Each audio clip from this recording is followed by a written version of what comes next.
All right, what's happening, everybody? Welcome to the ASAP Afternoon Blitz, Monday, November 28th, 2022. Coming back after a nice Thanksgiving weekend. Had a lot of things going on in sports, a bunch of NFL, some college football. Joined today by Jay McLovin. How's it going, Jay? Hey, it's spectacular, man. I don't know. I don't know how you make it through Thursday from Thanksgiving all the way to Monday, and we still got the Colts Steelers tonight. I mean, how you go through the whole weekend and just not be amazed at the level of competition, the level of sports, the upsets, the ups, lefts, rights, and downs. I mean, Gonzo, I've never seen so much emotion in literally 4 days of sports. Oh yeah, and there was a lot of big games over these 4 days. You had the Michigan Ohio State game, which I know Michigan surprised a lot of people, but I think we both said that we thought Michigan would Yeah, win that game. yeah. We was a little worried about Blake Corn being hurt, and I was surprised with him only playing basically one play that they were able to do what they done. But that Michigan defense stepped up, especially in that second half, because the first half Michigan's defense didn't really have an answer for Ohio State's offense. So I give a lot of credit to Michigan's coaching staff for the adjustments they made at halftime. It seemed like they made an adjustment at halftime, and Ohio State wasn't able to make an adjustment against that adjustment, and Michigan just dominated that second half of that game. Oh, it was stupid. I think Daly has to understand that number one, your defense is soft. I mean, they're soft, and I've been saying that since probably the third or fourth week in the college, regular season. I said these dudes are freaking soft, and I think what you saw from Michigan and Jim Harbaugh and his approach things. You always know with Jim Harbaugh, he's a smash mouth type of guy, and Corum was a smash mouth type of runner. And then when you've seen him go down, and of course he came back, you're right, he played one. But then after that, you see Edwards come in, and Edwards, people weren't really prepared for him either. And he came in and just smashed the daylights out of freaking Ohio. I mean, come on, 216 and 2 touchdowns, just flattened them out. And McCarthy did great too. I mean, come on, 263, 3 touchdowns. And then he gives you another rushing touchdown at 27 yards. I mean, these dudes, the run game obviously set up the passing game because, like I said, Johnson, the wide receiver, gave you 160 and 2 touchdowns. I mean, there were 3 MVPs in this game. And I would probably even say 4 MVPs. I would probably say, obviously, McCarthy, Edwards, and Johnson for various reasons. But I'll tell you, the biggest MVP is that offensive freaking line of Michigan. And it's either that or the lack thereof of a defense that just flat out can't handle smash mouth football in Ohio. What a time to be alive. Jesus. In the first half, Michigan done most of their damage throwing the ball. And then the second half, like you said, Edwards went off, and then McCarthy was able to run. It was just, like I said, I give that coaching staff a lot of credit, which I'm a big Jim Harbaugh guy anyway. I think he's a real good coach. I like seeing him back in the NFL. The interesting thing I thought to me was when I watched that game, especially when he got down towards the end of the game, I think there was about 2 minutes, 5 seconds left. Ohio fumbles the ball when a boy is being sacked, and then the refs say, "Oh, well, he stopped running." No, he didn't stop running. Yeah, he was in the air going to the damn ground. He was getting sacked. He fumbled it, and the ball came out before he even hit the ground. That was a damn sack. I looked at the TV screen. I said, "This is stupid. This is freaking stupid. This right here is Michigan ball." But you know what the best part about it was? Karma. Karma's a bitch. Because if you watch that play, and if you continue to watch that play, Ohio got the ball back. And at the 1 minute and 48 mark, what do you think old boy did? That's right. He threw the pick. And they got the damn ball back anyway. I'm telling you, Gonzo, that game was good. And it was all just straight up Michigan. That game was Michigan's, and they left no doubt on that field that not even the refs could do anything about. That Michigan was getting that. And now it's going to be interesting, right? Because now, Michigan's going to be – now Ohio's getting kicked out. I think Ohio is like 5 or whatever it is now in the rankings. Wow. Just wow. Wow. But how about that LSU game? Wow. We're all hyped up on LSU. I'm over here worried about, well, if LSU, beats Georgia, they're not going to kick Georgia out of the top 4. So now that means they're going to shove LSU in the damn top 4, even though they got 2 losses. So what does that mean? Now an undefeated TCU is going to get kicked out because they want 2 SEC teams in there and the biggest championship, quote unquote, in the regular season? That's some bullshit. Don't you worry, though, because God came in and God said, Jay, let me tell you what's going to happen. LSU going to get their asses whooped by South Carolina freaking line. Don't you worry about it. I got you, boo. And Tennessee, TCU going to be ranked up to number 3. We good because you know why? TCU said, you know what? If you're going to kick us out of the top 4 over an LSU quote-unquote possible win, we're just going to go out there and spank the ever-living dog crap out of Iowa State to the point of 62-14? Kick us out? Yeah. Kick us out? Nah, boo-boo. You might want to go look at Ohio or Michigan or one of them other teams. You ain't kicking TCU out. What a time to be alive. I just wanted to point that out. And I guess, correct me if I'm wrong, Gonzo, now that LSU now has 3 losses, are they still SEC championship with Georgia, or does that kick them out of that? I'm not sure. I haven't looked at I'm guessing would then put Alabama. No, I don't think it would be Alabama. But I think Alabama and Georgia are the same conference or same side, aren't they? No. Hey, no, Alabama. Sounds like my girlfriend. Sounds like my wife when I didn't give her money for groceries.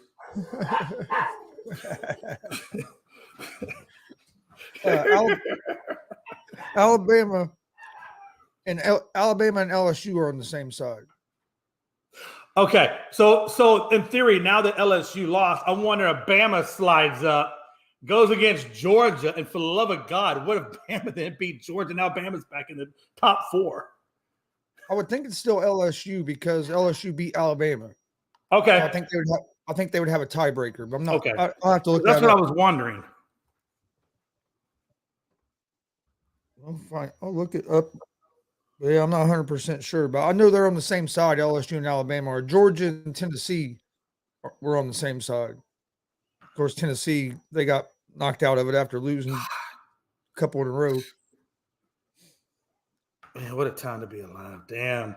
Yeah, I think Ohio's over there with Tennessee in the what the hell just happened to us category. And this is it's hard to believe this is the last week of the of college football regular season coming up this Saturday already. Yeah, because now we get ready for what? Bowl games, we get ready for playoff. I mean, there's a lot of things to get ready for in the next upcoming week from now. Yeah, because Sunday they'll announce the top 4 who's going to be in the playoffs, and then they also announce they'll announce the other bowl games on this Sunday. So Georgia's 1, Michigan's 2, TCU's 3, and then they got USC sliding up in the 4th spot. Is that going to be the official 4 that goes into the playoffs? Has that been decided, or is that still up for debate? It's still up for debate. The official one comes out Sunday, right? After the conference championship games, right? Because those conference champion, which is again, that's what I was curious. So the conference, Georgia's not going to lose, but if Georgia was to be upset, then Georgia's going to stay, and that's kind of what I'm curious. Then is who gets bumped out? Would USC or TCU, either one of those two, still get bumped out? They're not going to bump Georgia out, for crying out loud. Even if they do lose the championship, as they didn't boot them out last year when they lost, and they came back and won the whole damn thing. Michigan plays Purdue in the Big Ten championship game this weekend. Right. And I don't know who TCU's playing for their. I don't know if it's. I don't think it's Texas.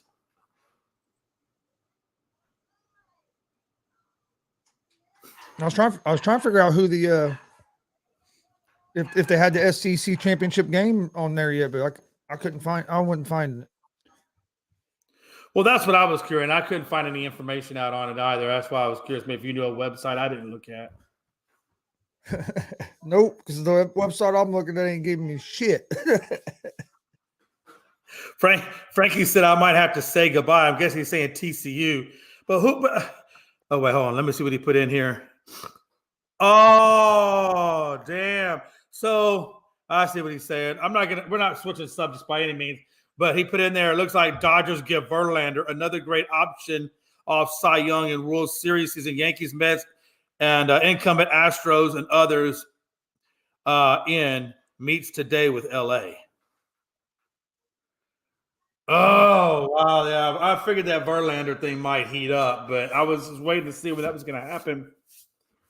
Hey, I'm okay with that, Frankie. I guess to answer your question in the chat. Hey, look, if Verlander was to leave, look. I don't want him to leave. I'd like to see him, finish out his career as an Astro. But if he leaves, I'm okay with that too, because I don't want to spend $45 million on a guy that may or may not give me another Cy Young season or become mortal again and give me injury field or lackluster season. I just don't know yet. So I'm okay with him not spending 45. I got 5-6 other World Series caliber starting pitchers in the background. So I'm okay if he does leave. I don't want him to, though. But if he does, hey, whatevs. Georgia plays LSU.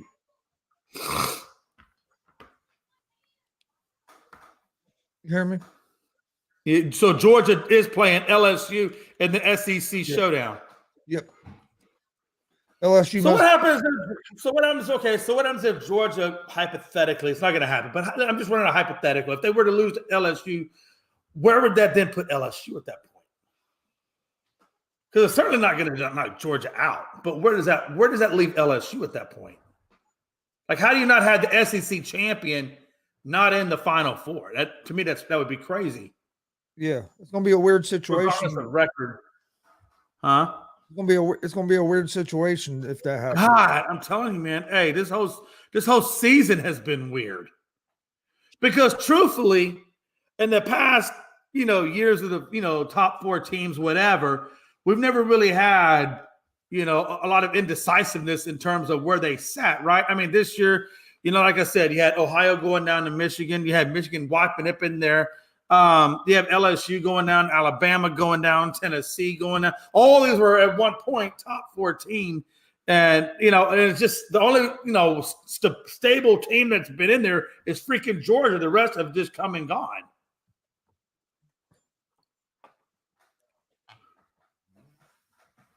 Anthony Price says LSU. Okay, I get that. So where does that put TCU? Would be my question. Does that mean TCU still retains 2 and USC would retain 4?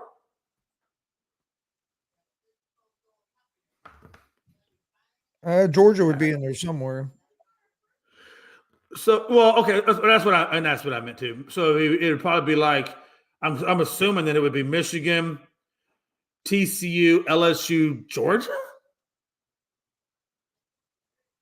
Because Georgia lost, they lost the SEC champ, or hey, whatever. I don't really think it matters if you're 1, 2, 3, or 4 at that point, because once you get in the playoffs, everything's 0-0 anyway.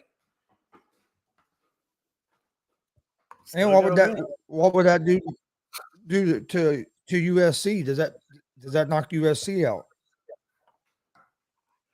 Yeah, exactly. And I would hate to see USC get knocked out. I mean, they battled to get there. And I hate seeing, political BS put somebody in, honestly. Because I don't think LSU with this three losses, I mean, yeah, Grant, if they get the championship, it is what it is. They're going to get in. It is what it is. As long as they don't bump TCU out. You bump TCU out, and I'm going to be at the president's house saying, hey, we need to have a discussion. Blue, sick balls. I hate to say it, but I could see maybe that happening. God, bastards. There's no love anymore. It's gone away. Bastards. Michigan, TCU, Georgia, Ohio, USC. No, fuck Ohio. Get Ohio out of there, Anthony Price. They suck balls. Or USC at number 4, Ohio. Okay, 4 USC, 5 Ohio. I'm good with that. You cannot have Ohio at this point anywhere near your freaking top 4 after the bullshit that they gave up.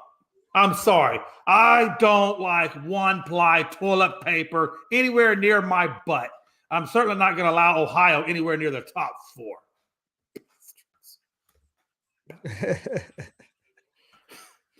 But no, hey, and again, hey, look at, hey, I thought Alabama did a pretty good job on Auburn. I thought Auburn might give them a little bit more of a run, but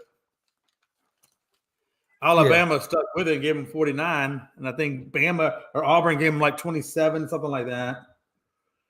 And it wasn't, and I'm sorry, it wasn't LSU. LSU lost to A&M. I apologize. I know I said South Carolina. It was South Carolina that upset Clemson, and it was A&M that upset LSU. So I just want to correct that.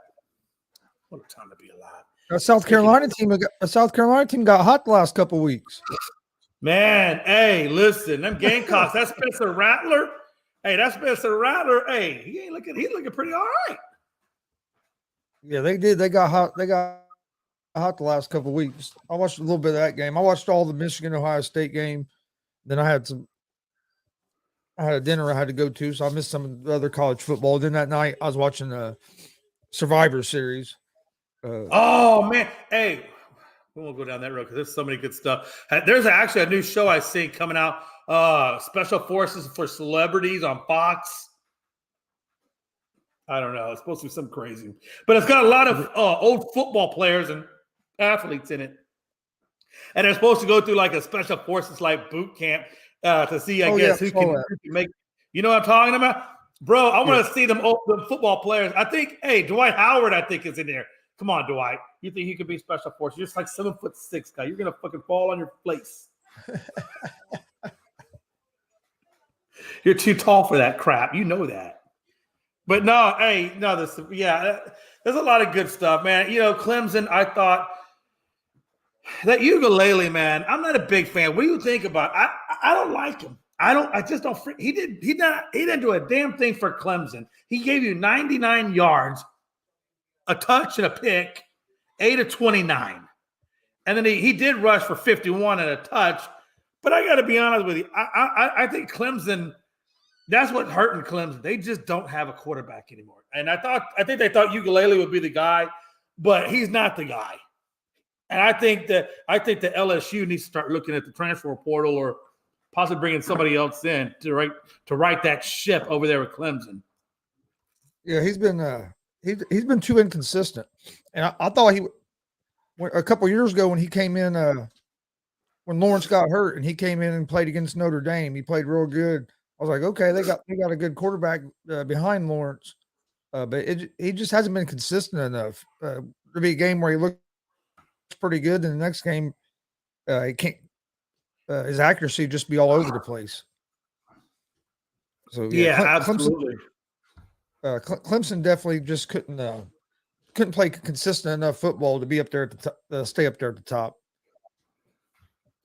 Hey, I'll tell you this. Hey, I really hope, and I know we're kind of all over the game, but I really hope that Georgia and Kirby Smart really watch that A&M LSU game film, and I know they will, because when they watch that game film, they're going to know how to beat LSU, because LSU got the same damn problem Ohio had. They're a little soft on that run, and all that Georgia really has to do, throw a few passes here and there from Stetson so Stetson can keep his arm warm, and then just give the damn rock to the running backs and let them just run the shit out of Georgia.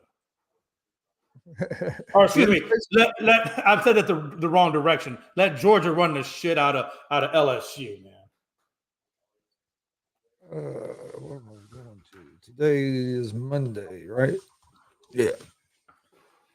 Yeah, I kind of agree with what Anthony Price is saying down there at the bottom, too. I agree with you, Anthony. I feel like they're going to try to do everything they can to get Alabama back in that top 4. And I think it's just because they want that money, and they know Alabama's going to bring the money. But I hope they stay away from that bullshit. I really do. I know it's a big money draw, and I know the world is run by money. But sometimes I just want to see the right teams play the right teams. Yeah, it wouldn't surprise me if they find a way to get Alabama in there. I wouldn't be surprised. Wouldn't be surprised at all. But hey, all I know is next year Texas, Oklahoma moves to the SEC. What? What? You have USC. I'm not saying we're going to come in there and be the shiznits, but I am saying this, that I think Texas and Oklahoma moving to the SEC was a good move for them because it's going to expand their TV coverage and it's going to help them in their recruiting practices to be competitive with the LSUs and the Alabamas, Tennessees, and so forth. So it's a good move for both universities. And I think it's definitely going to help their chances out when it comes to the recruiting platform, especially Texas. Now that Arch Manning is going to be a redshirted freshman next year, so the year after, which would be what, 25. I think Texas in 25. That should be Archie Manning's debut season. Hey, and if Archie could bring those recruits over to play with him, hey, I think that's going to be a very interesting time in the SEC. Yeah, no, I agree. And also you have USC and UCLA moving to the Big Ten. Oh, you're right. Shit. And hell, University of Houston, I believe, correct me if I'm wrong, but I think they're moving up to the Big 12, which would help their recruiting out as well. Yeah, man, there's definitely some shifts. Hey, Jay. Hey, Jesus Christ, it's like Tony and Tony Jr. Yeah. Yep. Hey, real quick, I don't think Georgia's a bunch of stuff's going to have to happen for Georgia to get in because I seen them today. Not Georgia, excuse me, Alabama, because of their wins. The biggest wins is Texas, and I think South Carolina is the biggest wins. It's going to be hard for them to get in. And even that win over Texas really wasn't all that great of a win because they got it only by a point, and it was against Texas' second-string quarterback. So I think even though they got that win, to me, given the circumstances, number one of the win and how they won, that's going to weigh against them. I think TCU's good now because they're 3, and I think the team that could be because I seen the college one came out and from the coaches, and USC was just barely ahead of Ohio State. So I think USC is the one that would be in trouble if something happened. I think they're the one, and they could be in trouble. Well, if they lose, definitely. And then I think Ohio State goes as the 4th spot if they was to lose. If USC loses, then they play Oregon, and it's not a bad team. I think competitively, Georgia, Michigan, TCU, no matter what order you want to put it in, I really don't give a damn because, like I said, once we get to the playoffs, those numbers don't really matter, right? But I think those are the 3 strongest teams. Now, whoever you want to slide in at the 4th spot, you can have that up for grabs. But those 3 teams are probably your most solid 3 right there. You know what I'm saying? And again, I know next year, I think it is, correct me if I'm wrong, Gonzo, Tony. I believe it's next year we're supposed to expand the playoffs into more teams, correct? But I don't think they should. I think you adopt what the NBA was doing. You keep it at 4. Keep your core 4. And then have number 4 play number 5 as a play-in. And that way there's no bitching or griping about who really should have been in and who really should not have been in. I think it's next year, the year after. They're going to 12 teams. Yeah, that's the bullshit. That's too many damn. Out of them 12 teams, you only getting 4 competitive. The rest of them just watered down bullshit. Yeah, the top 4 teams will get a bye. They're gonna get bye. Yeah, they're gonna have byes. I get that. They'll get their byes, and it could be good. We'll see. It could be good for football because if you expand the playoffs, that could help teams recruiting because hey, if they don't go to the Big 4, if they go to a team that usually makes the top 12, that's going to give them a chance to be on TV, national TV during the playoffs. And if your team wins a game or 2, that could help recruit. Yeah, and with the the NIL stuff, I think, and I said this from the beginning last year when it first became legal. You give it 4 or 5 years, I think you're going to start seeing some more parity in college football because now some of these, like we talked, Alabama's not going to be able to stock their whole team full of 4 or 5-star recruits that are sitting on the bench because them guys are going to go other places and be able to play and still get paid. I got a couple issues. Number one, if you really just have to expand it out like that, me personally, I like to play in, but if you want to expand it out, hey, so be it. I don't like 12. I just don't like 12. If you want to go 8, I'm good. Okay, go 8. But I think 12 is just, once you get past 8, it's just a lot of fluff. Like Anthony Price says, hey, maybe you get a sleeper team in there. But how in college football, how many sleeper team upsets do you really ever see? I mean, let's be honest. I'm not saying you don't see it, but how often? And if there are sleeper teams, they're not true sleeper teams. There may be an 18 that pulls one over on number 6 or what have you. I mean, it happens. I'm not going to say it doesn't happen. But I think that's true. And let me ask you, hold on. Let me ask one other thing. How many times we know we saw with Pitts and a few other NFL players that said, hey, look, I know y'all want to play all these damn playoff games, but you know what? I'm looking for the NFL right now, and I'm not going to waste my chances on getting hurt in a playoff game. So I think I'm just going to sit this one out. You'll have a good season. What if you start seeing that? I don't think. But then again, maybe NIL, and now that they're a paid athlete, maybe that does switch up the game. So. And I don't think that will be as bad because they're playing for an opportunity for a national championship, not just a normal Outback Bowl where guys set out. So I don't know. Haven't we seen them in even the national championship level? Skip, wasn't it? Who was it? There was one of them dudes that held out. I have to go back and research that. We can move on because I'll research that.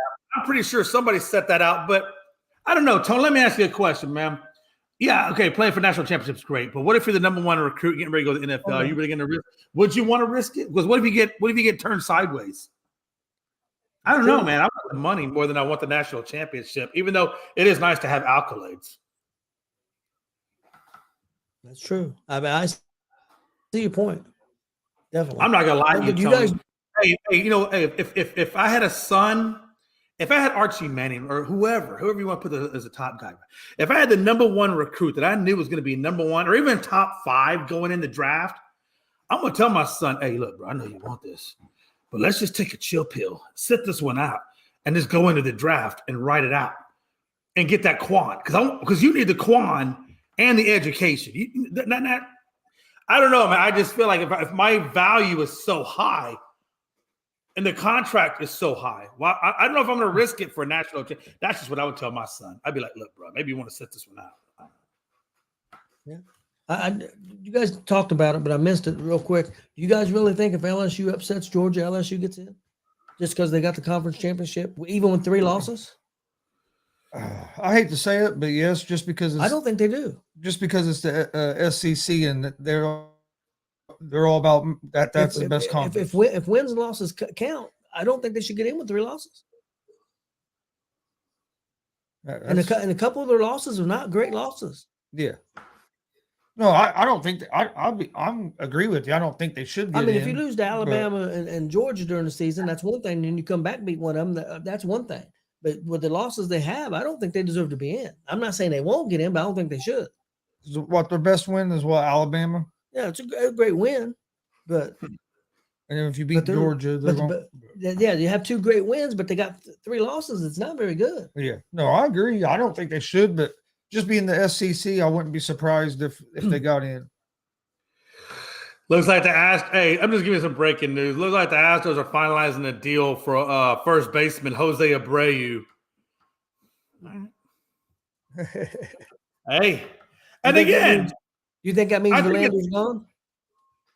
I think Verlander most likely is gone, and I'm okay, like I was telling Gonzo earlier. I'm okay with Verlander leaving because I figured, okay, he's going to want $45 million. What can the Astros do at $45 million? But again, we can bring in a first baseman like Abreu, maybe a few other hole plugs here and there. Because let's be honest, if you look at our starting pitch, like I was telling Gonzo, we're solid 1 through 5, even without Verlander, we're solid 1 through 5.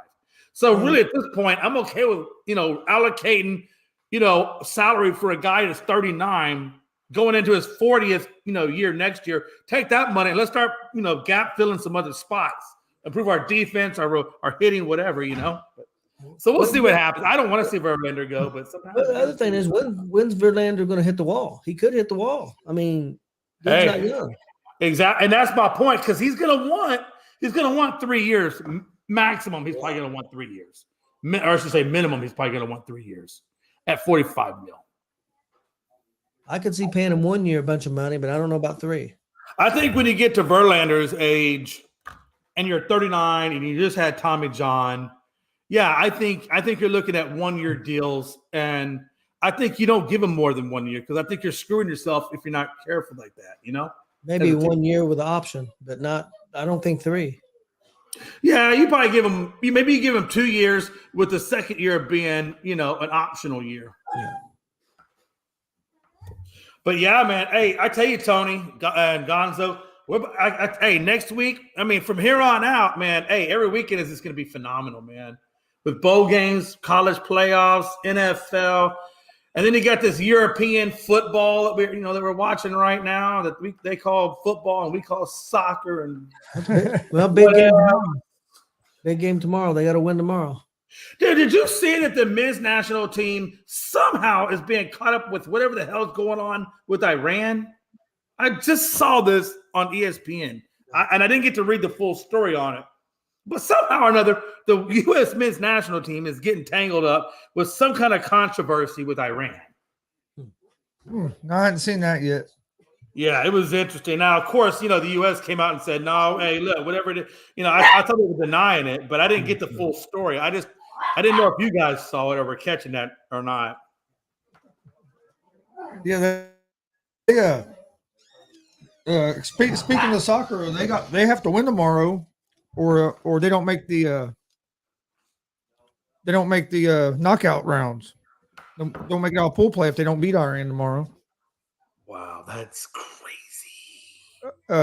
Anthony Price said it's about the Iran flag. Is it what now? Oh, it's about the Iran flag. What is that? Well, how did the U.S. get tied into that? Yeah, I'm not sure. I'll have to do some research on that one. By the way, NFL. Oh, go ahead. Yes. Oh, I'm sorry. Yes. Moving on to the NFL. Yes.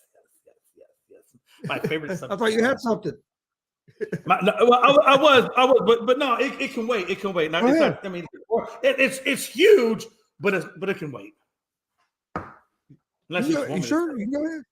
Go ahead. I just wanted to say, breaking news: University of Houston basketball team is #1 in the AP poll, and the last time that happened was 1983 when Elijah Wan and Drexler were part of the Phi Slamma Jamma. So kudos to my Houston Cougars.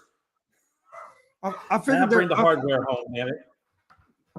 I figured they were going to move up to #1 after North Carolina got beat by Purdue.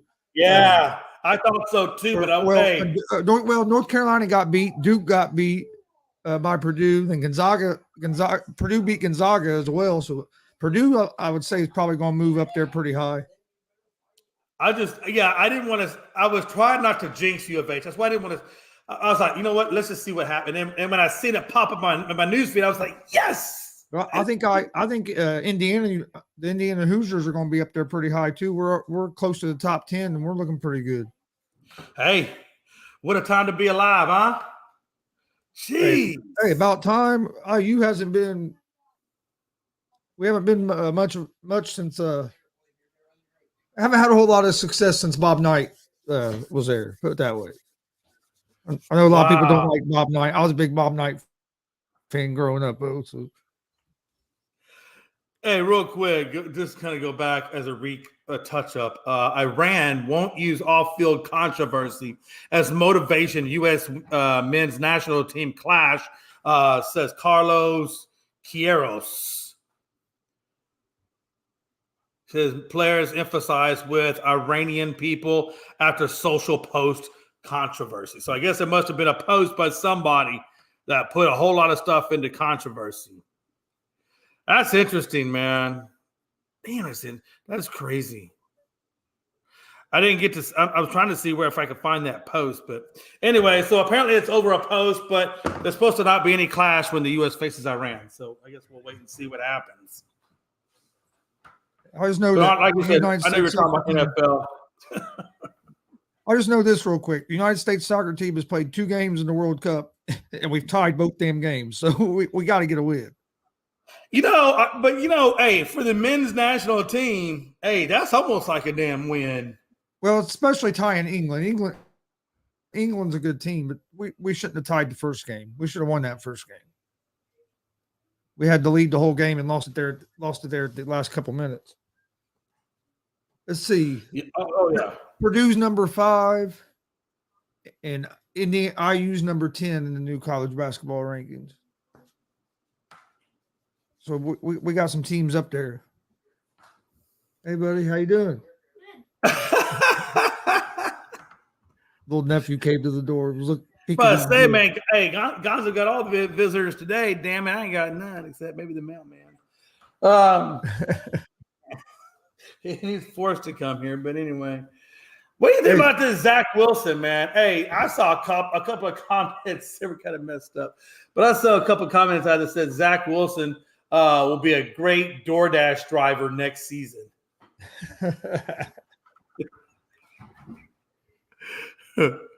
What? Anthony Price says Iran calls for U.S. suspension for briefly removing emblem from flag in support of pro. So, interesting. Okay. No, it's gonna be interesting because Zach Wilson didn't only get benched. He wasn't even active. They didn't even make him the backup. He wasn't even active at all. And the coach said he just needed a reset. That this wasn't necessarily a permanent benching. Hey, Salah was full of shit when he said that last week. Hey, I loved it. I saw the meme the other day. Hey, and even if he wasn't full of shit after the way White played yesterday, he ain't putting Zach Wilson back in there. No. They're gonna ride White because he's got the hot hand. Yeah. If he wants to keep his job. I just whoever made that meme about Zach Wilson was awesome because it had a picture of Zach Wilson with the hood over himself on the bench, and it had this look on his face, and it said, "This is what resting bitch face looks like." And I was like, "Fucking A, man." What a question. Do you think, real quick, do you think Zach Wilson gets another opportunity with yeah, he will. Look, if Darnold gets another damn opportunity, hell, if Ryan freaking Leaf got another damn opportunity, which Dallas Cowboys did that, if they'll give Ryan Leaf another chance, hell, Marcus Mariota's getting another chance. Hell, let's go one step further. Geno came out of nowhere, and look at him now. Yeah, but and we wrote that fucker off for dead. So you think Dallas? I remember when I saw Geno Smith's face pop up in Seattle, I was like, "Holy shit, he resurrected!" You think the Cowboys are going to give Wilson a chance? Oh God, I'll slap him in the balls. I slapped them straight in the balls if they do that. Hey, Jerry, me and Jerry are going to have a conversation. If I can make it past the security guard, me and Jerry are going to we're going to have a conversation. As long as the Colts don't go after Wilson after this season, I'll be good. Damian says Berrios was benched too because Berrios didn't want to play if Zach Wilson wasn't going to start. Well, that wasn't a smart move by Berrios. God. I wouldn't go down. Hey, I wouldn't go down. I wouldn't buy my sword. I wouldn't buy my sword for Zach Wilson. I got a question for you. Yep. Let me ask you a question. I saw a meme yesterday. I put the meme into the group chat on Unscripted Realistic. And it shows a caption of, I believe it was the Eagles and the Cowboys in 1968. Did you see the one I'm talking about? Where it looked, where they're going to war trying to sack the quarterback. I mean, they're pulling helmets. They're jawing people in the face. They're doing all this crap. And underneath the caption, it says, in 1968, or in today's NFL, this would be 4 penalties and 2 ejections. And I thought to myself, back in the day when I asked the question to so many people, why do these damn athletes get paid exorbitant, sometimes even grotesque amounts of money for playing the game of football? And it was always told to me, and I always kind of understood why, because it made sense that the injuries, the CTE, all the things that their body goes through, you got to think there's a lot of medical attention that has to go into getting them healthy if they can't ever even be healthy once they leave the game.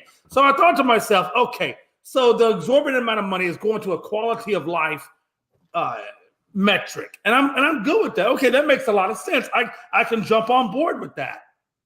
But then the NFL comes out and starts issuing out all these types of penalties, all these brand new types of penalties to protect the runner, to protect the receiver, to protect the quarterback. I mean, we all but bubble wrap all these guys.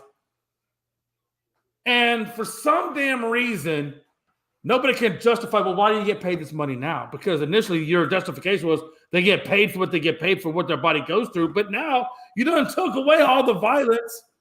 You gave us with a soft core, almost damn near flag football style play, but yet you want to keep the contracts at an exorbitant rate. And I just can't understand that. I think the reason that they still get paid what they do is just because the money the league is making off all the TV contracts that all the money coming in. I do understand what you're saying, because that was one of the things. Oh, they get paid so much because it's dangerous. Well, I understand it's dangerous, but it's not as dangerous now as it used to be. I mean, like you said, these guys used to wear leather helmets back in the day. I mean. Yeah, I mean, and we're talking like legit leather helmets, no face mask. Yeah, and back then, a lot of them guys worked other jobs. You know what I mean?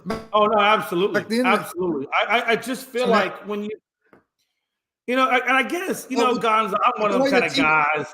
As much money as they're making off these TV deals from look, now Amazon Prime's got in on Thursday Night Football. They're making so much money off all this, so that's why I think they still get paid so much. I believe. Hey, I'll be honest. I believe they're all overpaid. I just think it's crazy. Like if you think from a logical standpoint, yeah. Oh yeah. My thought is there shouldn't be nobody making hundreds of millions of dollars playing a sport when we got veterans sleeping on the side of the street or under a bridge. Oh, absolutely. And I've been preaching that for a long time. Look, I understand there's a lot of technical skill, and I understand there's a lot of strategy and lots of other components outside of just the athletic nature of your body or things of that nature. Right? I get that. There's a lot that goes into the world of football. I understand that. But you cannot convince me that these dudes are so much more superior in their craft than a freaking neurosurgeon. I'm just saying.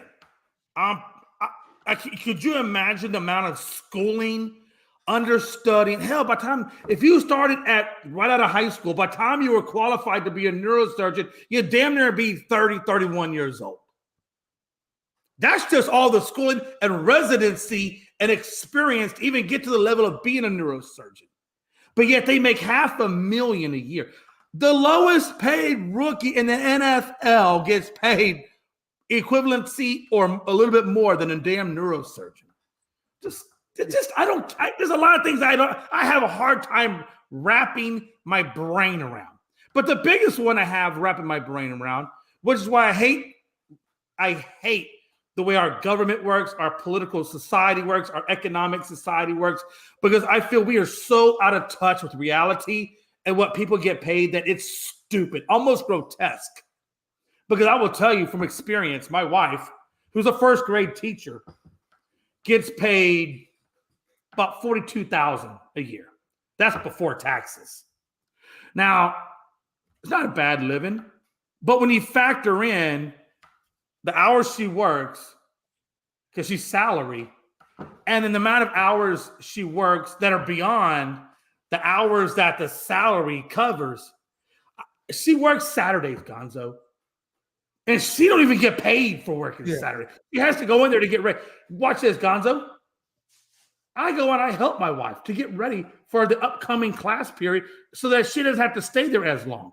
And neither one of us are getting paid, but they're getting free, perks.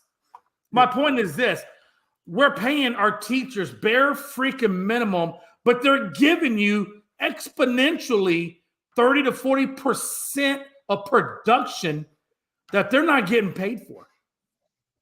But we got athletes bitching because they don't get paid enough. What's wrong with our country? What's wrong with our society? Are we that weird? Now, I'm not saying to reduce the players' salaries, but what I am saying is first responders, veterans, teachers, people who contribute to other people's lives. Yeah, Can we please give them a pay raise and take care of these guys? I've always said that teachers is one of the most teachers are one of the most underpaid professions there is. I mean, it is. It's ridiculous how we expect teachers to prepare our youth for later on in life, but we pay our teachers shit. I have friends that are teachers, and so I'm just like you. I know how much they get paid, and it's unreal. Absolutely, and I agree with Anthony Price. I hate jobs that pay salary too, especially when the salary is a low salary. If the salary matched the job description, that's one thing. But when the salary doesn't match the job description, well, then I got a problem with that. And I'm telling you, for all the teachers that are out there, I swear to God, what Melanie goes through is what every other teacher is going through. She ain't special. All teachers are going through this, and we just don't give them what they're worth. And this isn't something else that Anthony says that's 100% true. No, I can tell you right now, Melanie pays for her own supplies. Yeah. Now she does, Melanie, and of course, on her own volition, Melanie will apply for grants because there are some companies that teachers can apply to that will give grants to their classrooms. Again, this is not part of her job description. Yeah. She doesn't get paid to ask for these grants. She get paid for anything. She does it because she cares for her students. And again, I'm gonna get off the teacher bandwagon because I don't want to make the whole show about teams and political and time.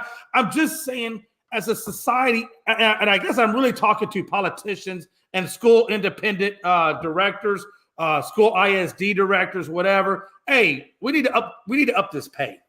Get up the pay, man. All right. Damien, I understand what you're trying to say, but I don't find that true. I think the teachers would care more if they were getting paid better. I think that's the biggest problem. At least where I live. Where I live, teachers aren't paid worth the crap, and it sounds like it's that way everywhere. But let's get into the Zach Wilson. Back to Zach Wilson for a minute. You said you think he's going to get another job. Do you think Mike White's going to be the answer for the Jets, or do you think the Jets are going to have to look for a quarterback in the draft? That's a really good question, and it almost seems like the Jets are really playing it smartly because when you know Wilson's not exactly producing for you, and you're not 100% sold on Wilson, and especially when he goes to a news conference and they ask about accountability and did he feel accountable for it, and his words were flat out no. Yeah, it's time to look for somebody else at that point. And that's what they did. If you notice right after that, they benched him, brought in White, and do I think he's the answer? I don't know. It's too soon. He's only played one game, but I tell you what, he's looking pretty good on the intro. Let's see what the body of work and the outro once his career is done looks like. But I'll tell you this: how many games we got left in this season, Gonzo? We're what, week 4? So we got what, four or five games left in the season. So I think 4 games is plenty enough. If you look at 4 games plus this going into next season, and if the Jets make the playoffs as a wild card, well, that even gives you more of a look at what White can do. So I think if I'm the Jets, I'm not putting anybody else in. I'm not making any more changes. I'm going to ride White all the way to the end. And then when I go into my off-season meetings and I meet with my ownership, I meet with my coordinators, I meet with my positional coaches, and then I'm going to talk to Mike White, I'm going to talk to Wilson, and I'm going to talk to Flacco. I don't think he cares about Flacco anymore. He's probably going to be at the AARP Golden Wing getting his $2 corral menu. But that's besides the point. You're going to look at the quarterbacks that are there, and you're going to say, okay, this is what we have. I got 5 games of body work on Mike White. In that 5 games, you should know whether or not you need to draft a quarterback or not. Yeah, and see, White played good. They played him toward the end of last season, and he played good. And then, like I said, they went back to Wilson this year. And then I was surprised. I'm not going to lie. When they benched Wilson, I figured they were going to bring Flacco in. You're in a chance for a wild card. Flacco would play decent earlier in the season. So I thought maybe they would do that. and then And they went with White. you know, Yeah, Nate like, makes a good point. huh?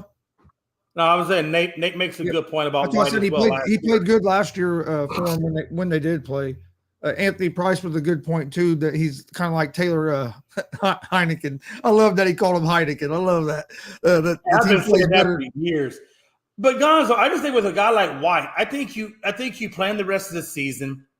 You meet with all your coaches, you meet with all your people, and if you like what you saw, I think you ride White out for a full season before you start talking, do we need to draft a quarterback or not draft a quarterback? Because let's be honest, even if you had the opportunity to draft a quarterback, who are you really going to draft in this particular class? You got Bryce Young coming out. You got who else is coming out? Stetson Bennett, whatever his name is, out of Georgia, which is good, but he's nothing special, you know. What about Williams from USC? Is he still too young to come out? I don't even know what year Caleb Williams is in right now. I'll tell you have what, to go dude, back and look at that. He impressed me over the weekend. Oh no, he looked good over the weekend. I've been liking Dustin May, or is it Dustin May? I don't know if I said his first name, but I know his last name is May out of North Carolina. I think it's Drake. Drake May. Drake May. It may be. I'm just gonna go with May. I know his last name's May. That's his last name's May. That's all that matters. Mama call him Cassius. I'm gonna call him Cassius. We watched him. I watched him play Friday. I watched the North Carolina game Friday, and that dude can play. I know he can't come out this year because he's only a redshirt freshman, but I think he has a bright future ahead of him. Yeah, absolutely. And so at that point, I think you wait. I think White looks pretty good. I think you play him out the rest of the year, and if he plays the rest of the year with limited turnovers and you're winning ball games, then I think you give him a year and let him prove himself before you just jump on them. Because like I said, May is still a freshman. This is only his freshman year. Yeah. So you got at least, 2 years before he comes out? So I think maybe you keep an eye on a quarterback like May. You ride with the existing Mike White, and if he continues to play solidly, then you give him an opportunity to earn that spot come next year. And if he sucks, then okay. If he just blows the wad and the Jets don't do well, but between now and the end of the season over these next 4 games, okay. Either way, you're gonna know if you like him and feel good about him, or if you're on the bubble, or if you just hate him. You're gonna know that over the winter meetings before you even get to the draft. And if you don't like him, then maybe you're gonna have to bump. Because think about it, the Jets aren't coming in last place. In order for them to get to a good quarterback, because there's a lot of guys out there that need quarterbacks that have worse records than they do. In order to get that type of guy, you're going to have to go up in the draft. So that means you're going to have to give up more of your capital to get there. And that's the problem I see. That's why I feel like stick with White, keep your draft capital if he's playing well, and ride him in the next year and keep building the formidable pieces around White. Oh, I agree with that. The only problem you get with that is you can end up kind of like the Indianapolis Colts has been in the last couple of years, where you have a real good defense, you have a solid squad, but you're missing that quarterback. And but I think they're going to do what you said, because they're finishing this year in the middle, so they're not going to have a high draft pick. You're right. So I think they'll stick with White for now, but. And Anthony makes a good point. Let me ask you a reverse question, though. Let me ask you a reverse question real quick before we move on. If you're the Jets and you have a sustainable quarterback there in White at the end of the year, you feel like you got a sustainable quarterback. But what are your other positional needs that that even if you brought in a great draft prospect, you're going to struggle with? Number one, the Jets have a glaring need at wide receiver, and they have a glaring need at a true running back that they believe in. Well, I should not really necessarily, because we don't know what Breece Hall. We know Breece Hall had a phenomenal campaign, and he's down. When we don't know how Breece Hall is going to come back after the injury. I don't know if running back necessarily is your critical need, because, like you said, you'll get him back next year. I think wide receiver. But I definitely think for sure your wide receiver, and offensive line. I think if I was the Jets, I would focus on O-line and wide receiver 1. and then we'll go from there. And be honest with you, that's the same thing the Colts need to focus on big time is basically maybe another receiver and fix that offensive line. Colts fix their offensive line because we have a top 10 defense. I was going to ask you guys about a quarterback that I didn't know a lot about until seen him Saturday and seen a lot of people talking about him. The USC quarterback. Yeah, we just talked about that. Williams, or Caleb Williams, I think is his name, right? And guys, isn't that what his name was? I know we just talked about him, but again, Chris or Tony, that's a good point. I mean, that's what we were saying. If you're not going to go with White, maybe you take a chance on a USC Williams. But again, you're going to have to give capital to get that guy. Yeah, that's true. Trying to see what grade he's in if he can come out this year. I thought they said he was a junior, but I'm not sure. Man, I'll be honest with you. Hey, if I was drafted for the Colts, I'm definitely drafting wide receiver 1, and I'm definitely drafting O-line. I've already got a commitment in Matt Ryan. I got Ellinger. I'm gonna ride them 2 dudes out because Matt Ryan is still a good game manager. He just don't have nobody to throw the damn ball to. You got a stud for a running back. But honestly, Jay, you have a good defense. Honestly, Jay, the wide receivers hasn't been the Colts' biggest problem. No. It's been the offensive line not protected. Well, that's what I'm saying.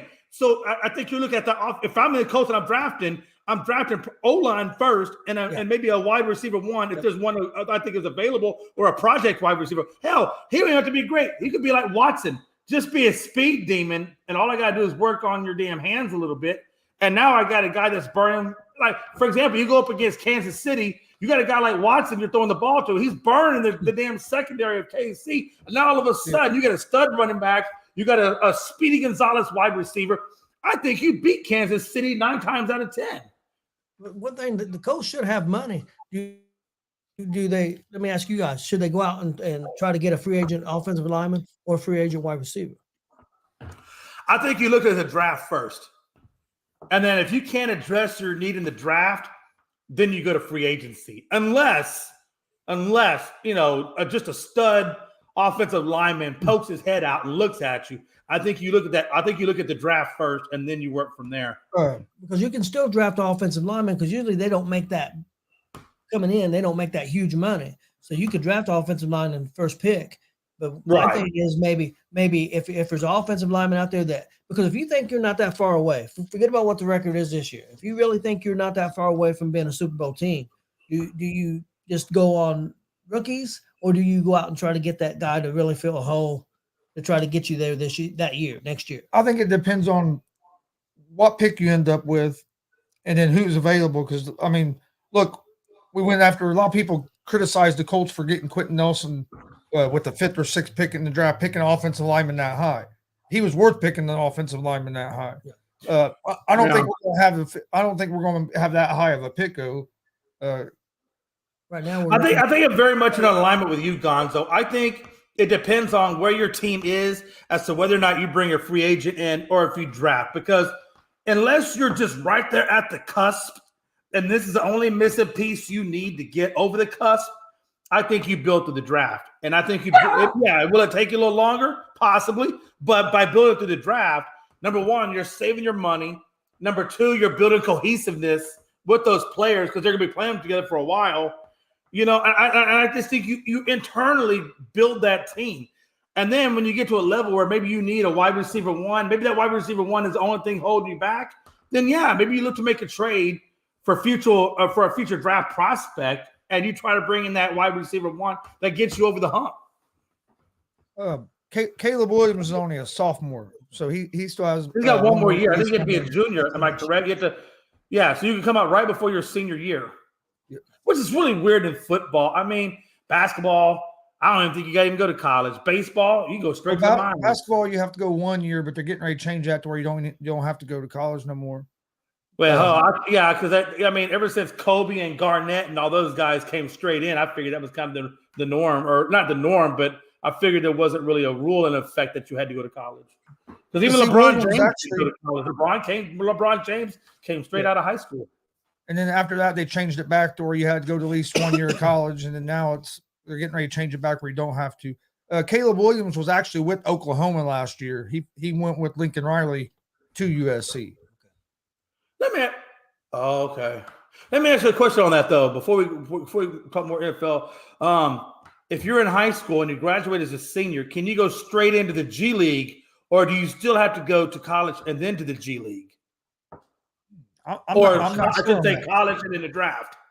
Yeah, I'm not sure on that. Because I'm pretty sure. I think you can come out of high school and go into the G League, play the G League, and then come in that direction. Because I know that what's his face, Jalen Green, that the Rockets drafted, number 2 when Cunningham came out. They got him out of the Ignite, and I'm pretty sure he didn't go to college. I think he went straight to the G League, and they came up that overseas direction too, right? Yeah, you can go over. Yeah, overseas. How long would you have to spend Or overseas? even overseas. You're right. You can go overseas. You go I think overseas it's better, for 1 because that's year, what the then Ball 1 brothers did. With the exception of Alonzo, the rest of them went and played overseas in Australia.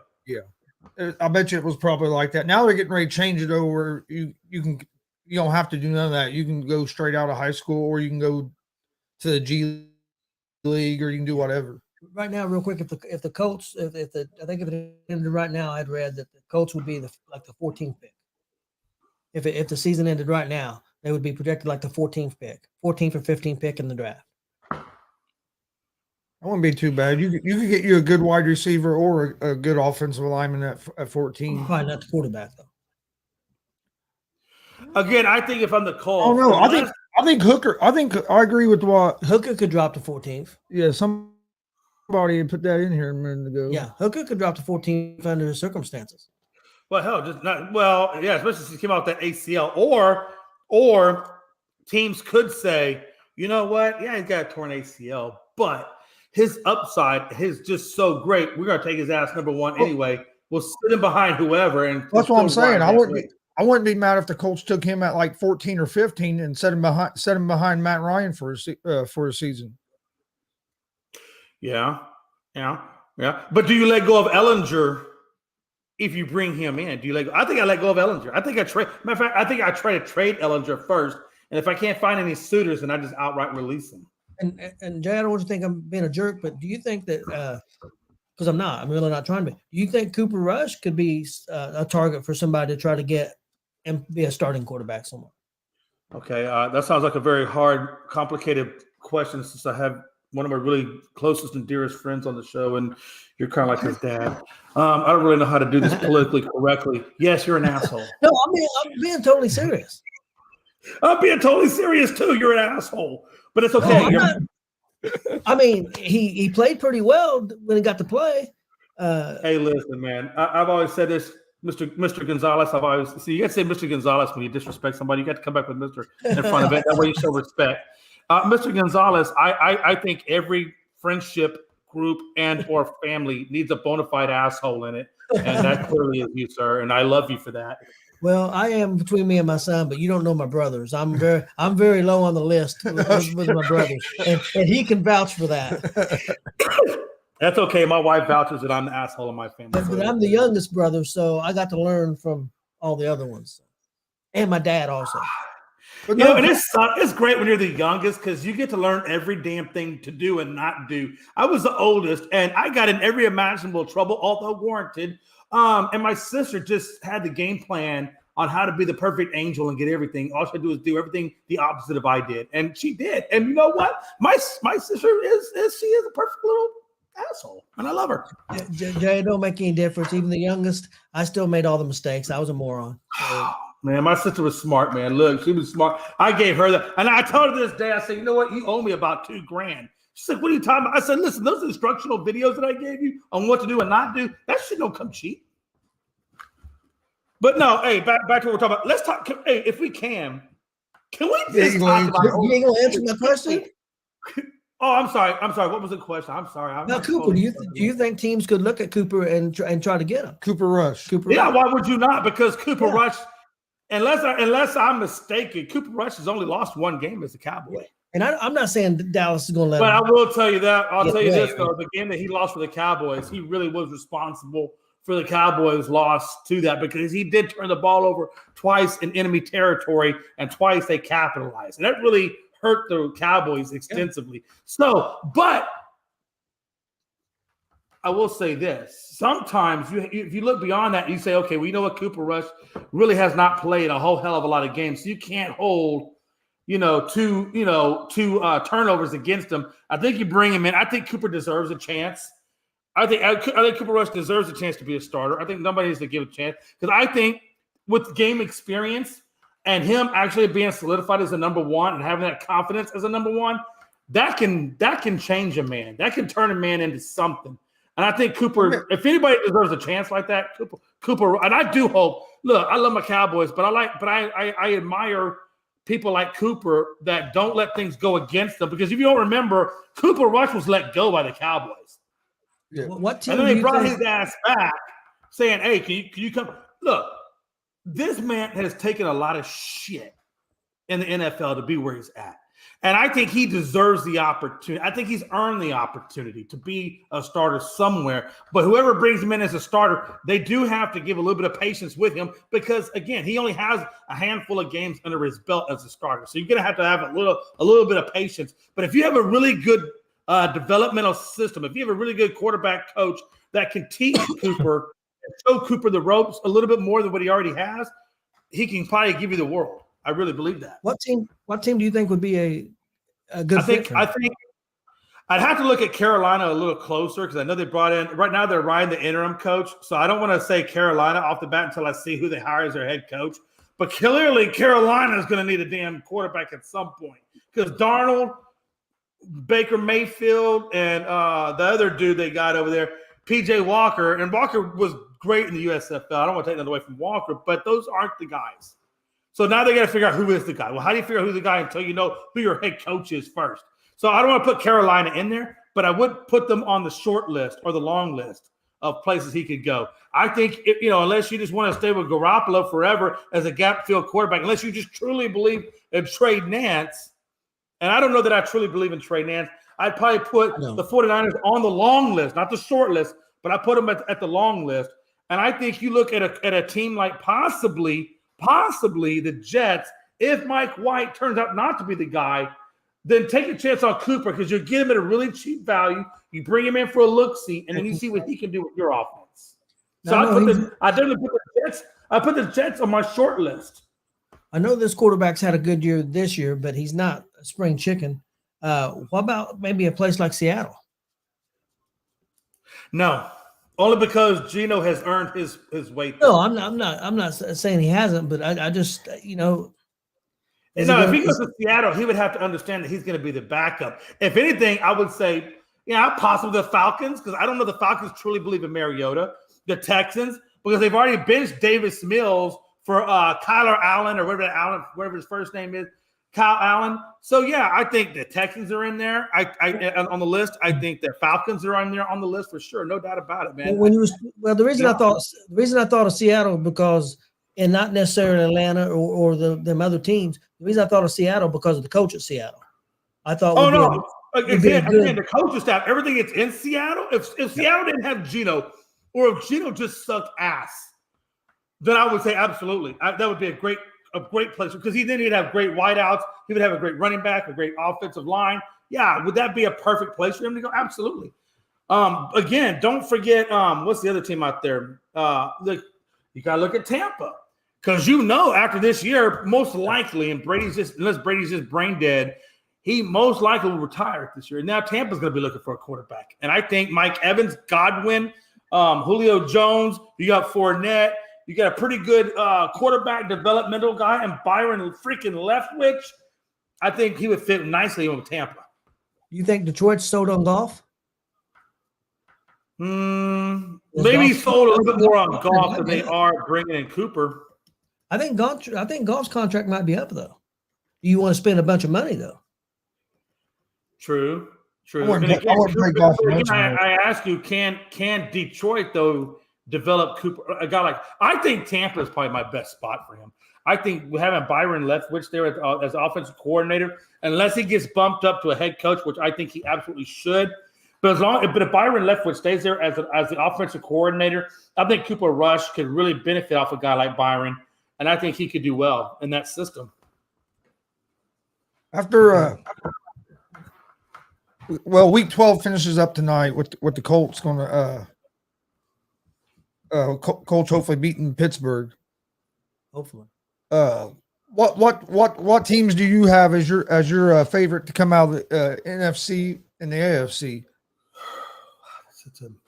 You know, I was actually He said you talking to didn't say myself you didn't about say that. Cooper Rush with Jeff Saturday with the Colts might shine.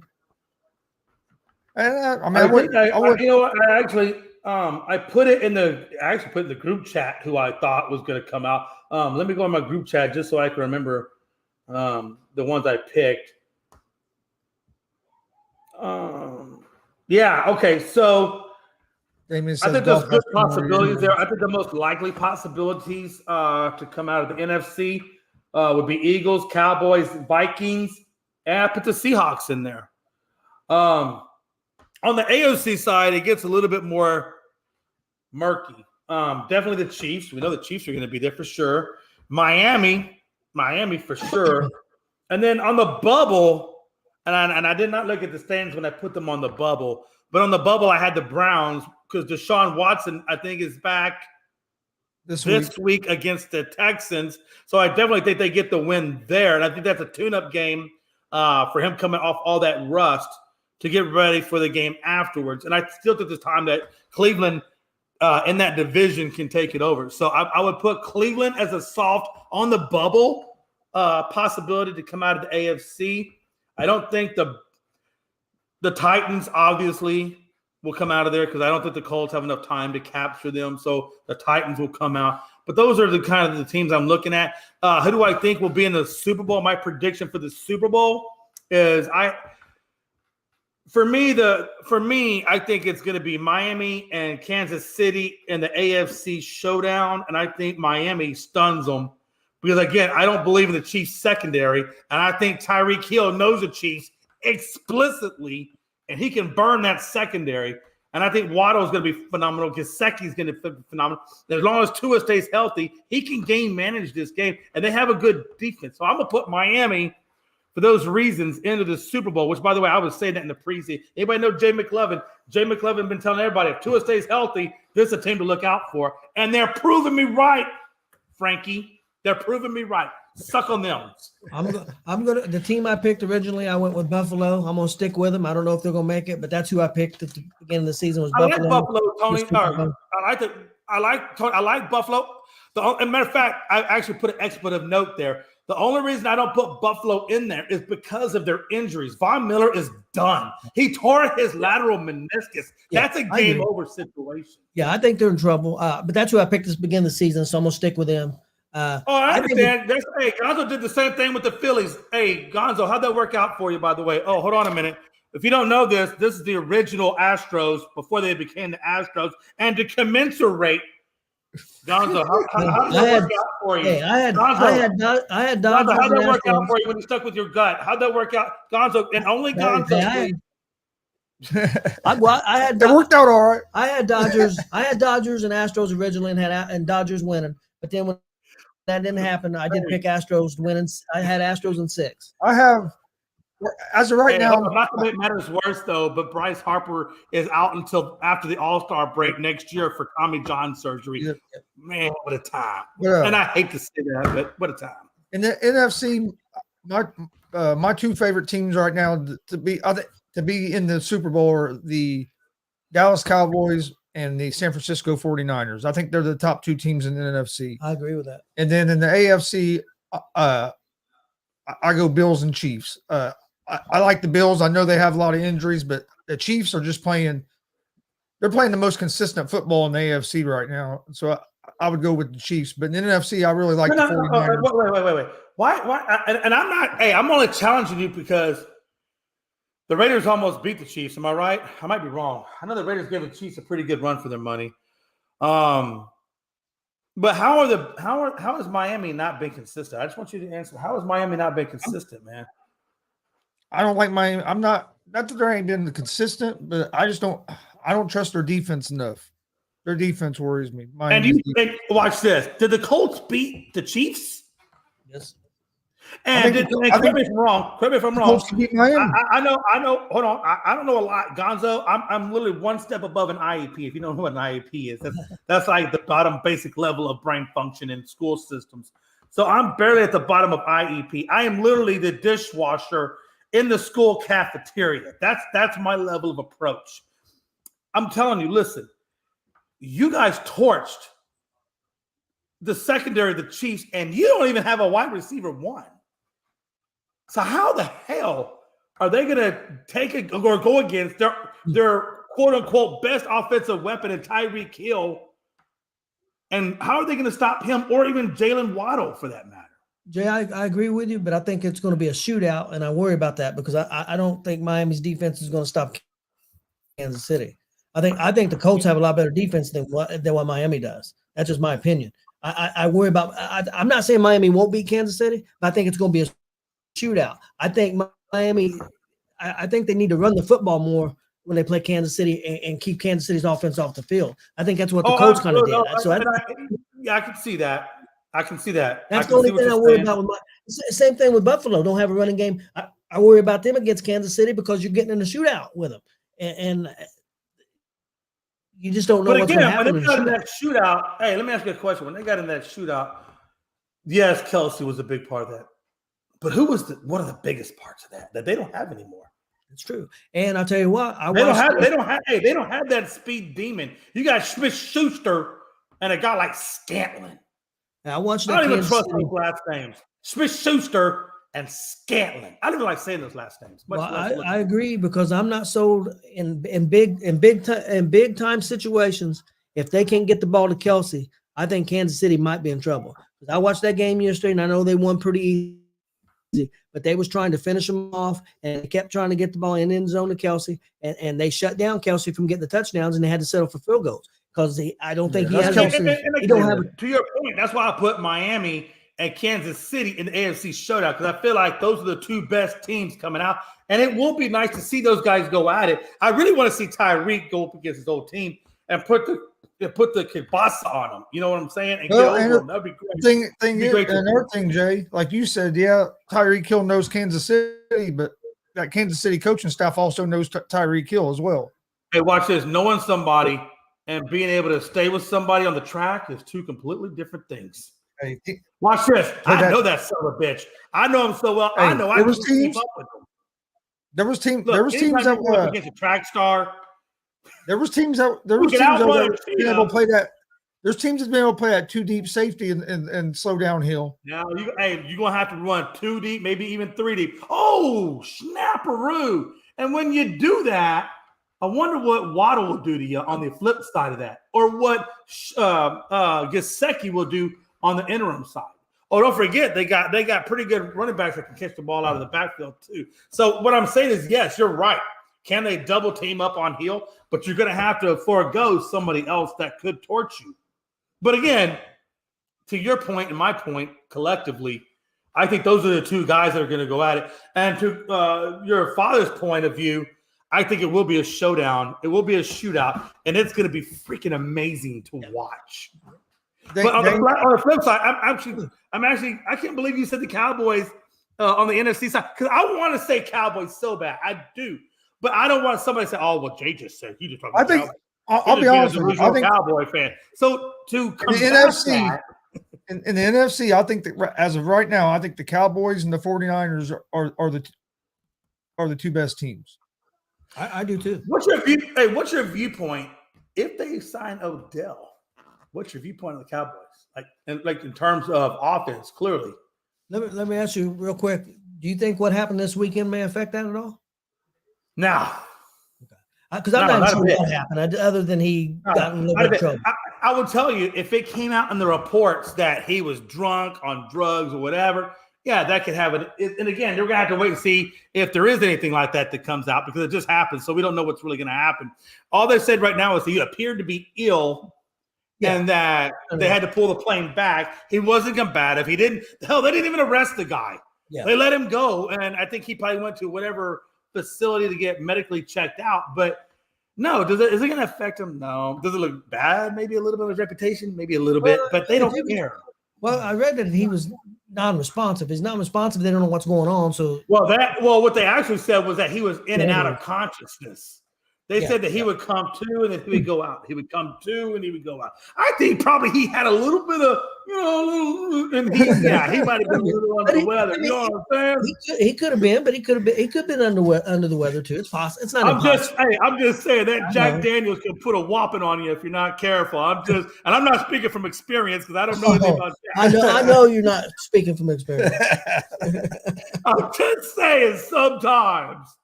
Hey, sometimes. As long as he was not being rude or calls them out of their names or being physically combative. Yeah, he's okay. The dude didn't want to get up. He was not feeling good. No, but honestly, I think the fact of the matter is, if there was something to be made out of this, he would have been arrested. And then we could have gone a different route. The fact that he was let go on his own recognizance.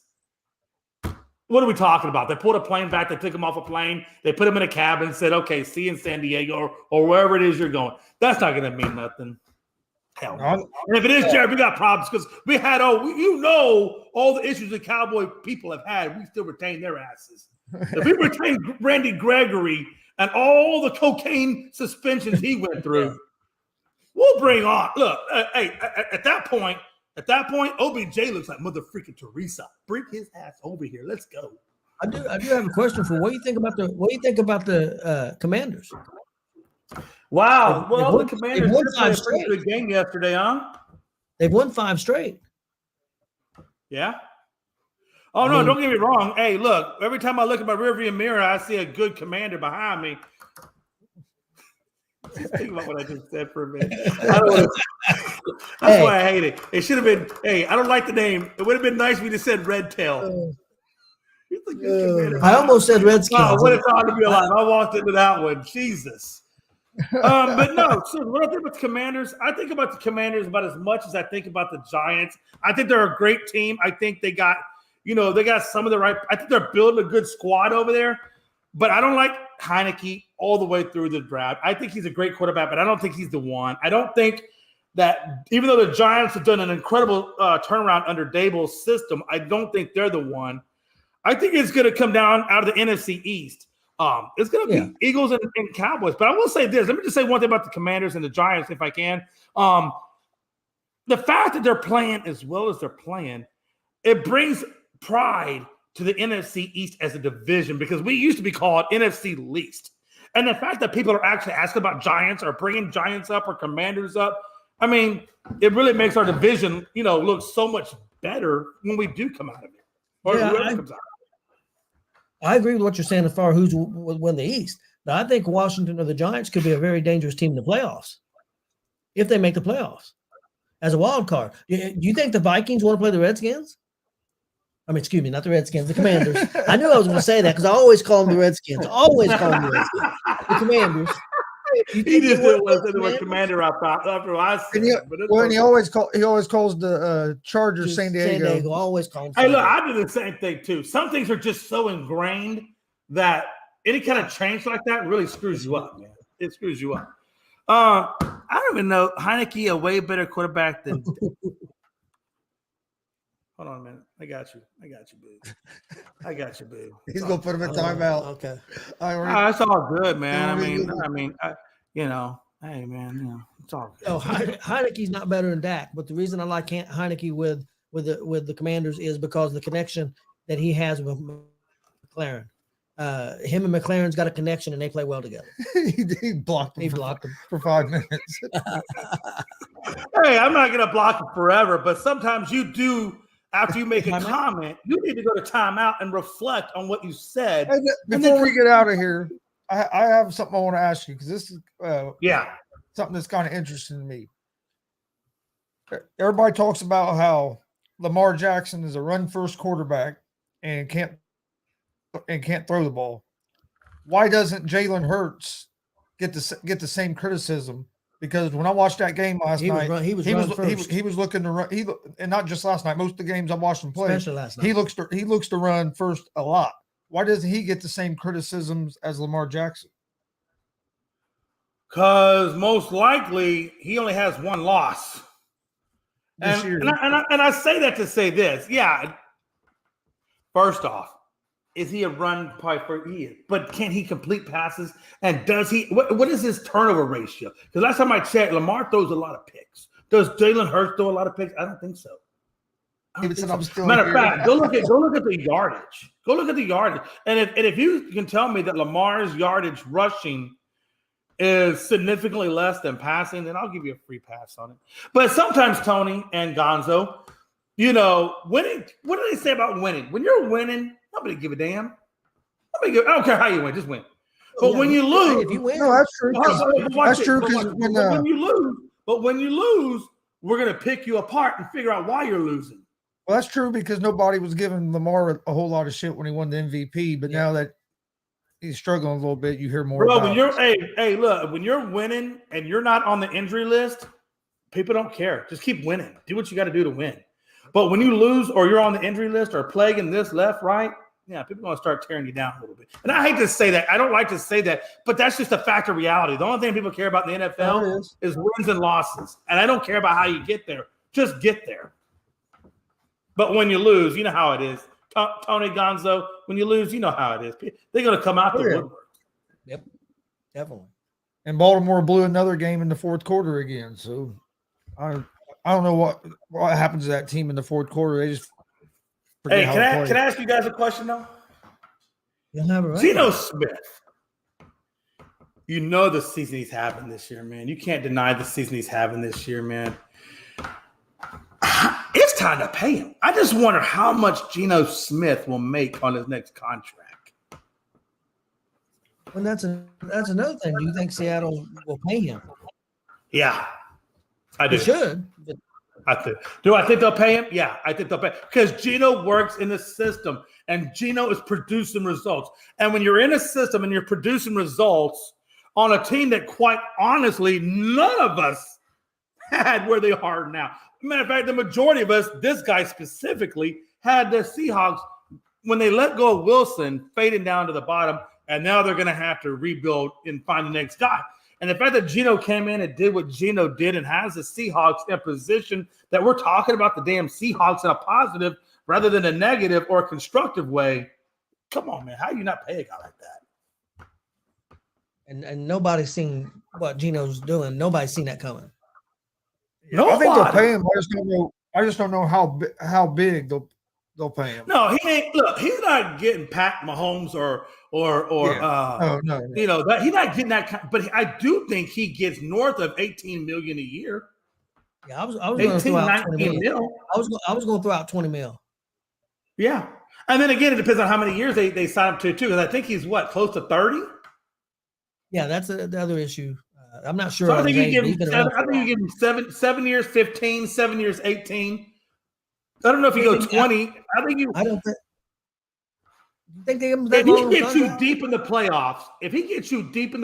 playoffs, then I think you're looking at 20. If he gets you first round exit, but a good competitive, not his fault first round exit, I think 15 to 18. I think they'll probably sign for maybe 4 to 5 years. Yeah, I don't think it'll be 7 because of his age. True. And I think if you're Geno, do you really want to sign a 7-year deal? I think you want to sign a 3-year deal. 3 or 4 years. Where you continue to show what you do. So when that next contract, so we got one more contract, you get paid that quantum money. Yeah. Because you want to leave yourself the opportunity, right? For that pay advancement. And I don't know where he's at on his current contract, if he's a free agent or anything like that. But what if he was, let's say if he was a free agent this year, do you listen to other teams? Or do you stay with Seattle because they finally gave you an opportunity? I don't know why you put that up there. If the man can't even say the word lock and he puts the word luck in there, you should have left his ass in timeout for a little longer. We only post text messages or messages if they're at least correct on the name, okay? He's getting impressed with Drew Lock. How does he know that? Impressed with damn Drew Lock. I like that. The top 4 next QBs to get paid higher would be Lamar, Justin, Joe. I'm going to tell you something about Lamar, though. I think Lamar is going to be on the franchise tag again next year. I don't think he gets the damn deal done. I don't think the Ravens are going to give him the deal. He's not going to get what he wants. If he's going to have to take that's the point. And that's why I think he goes franchised at least one more time. And then at that time, Because he's gonna have to. I think if I'm the Ravens, I'm like, you know what? Keep him one more. Fred, we got 2 franchises. If he ain't gonna sign what he wants, let's push him one more time. Yeah, I've The been problem saying with pushing that him one more time is when you do get to the end, then you're gonna have to either give him what he wants or let him walk.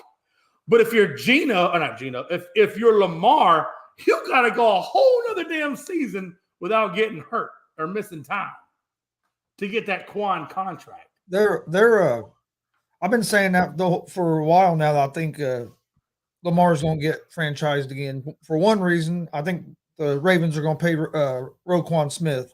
You didn't bring Roquan Smith in for just a 7 or 8 game rental. That makes no sense. So I think they're going to pay Roquan Smith this year, franchise tag Lamar again, and then worry about Lamar the next year, or they might move on to a different quarterback. Okay. I think it's kind of like the Kirk Cousins. I think it's going to end up kind of like Kirk Cousins with Washington. Get franchise tagged twice, and then another team end up giving them a big payday.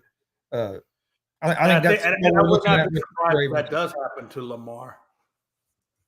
The problem with a guy like Lamar Jackson, if you're bringing him into another situation, Ronaldo there's a lot of wide receiver ones don't want to play with a guy like Lamar. They just don't. Not that they don't like Lamar, but I think a lot of wide receiver ones, their livelihood is built on getting the ball, getting yardage. And when you got a guy who wants to run more than he does throw, that hurts their careers. Not only from a Hall of Fame standpoint, but from a contract standpoint.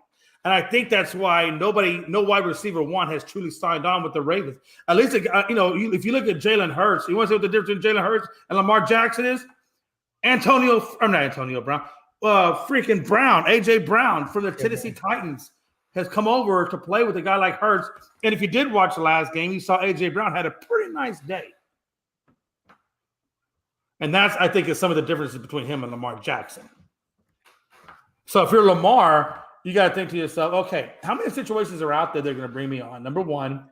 And then number two, out of those situations, how many of the wide receiver ones am I going to connect with? I don't know. Again, these are just questions I'm asking. So I think, when it does come time for him to make a choice of whether to stay with the Ravens or to move on to another franchise that possibly will pay him what he's looking for, there's going to be a lot of variables that go into that next contract situation, right? I mean, a lot of questions are going to get asked. Yeah, another thing with Brown was it was definitely a step up going to Philadelphia than staying with Tannehill. Yeah. Hurts is a better quarterback than Tannehill. So that's definitely a step up. Hey, he won. You're right. Hey, nobody said he didn't win the MVP in 2019. Wait a minute. Gonzo, what year are we in right now? 22. Oh, 2022. Hey, Anthony, I love you, brother, man, but get out of the past. We ain't in the past no more. We're in 2022. Let's go. Well, but there's also a difference between Hurts and Jackson. And a lot of it is what's around each other. Hurts has got very good running backs, and he's got better running backs and receivers. And that's where Baltimore's failed Jackson.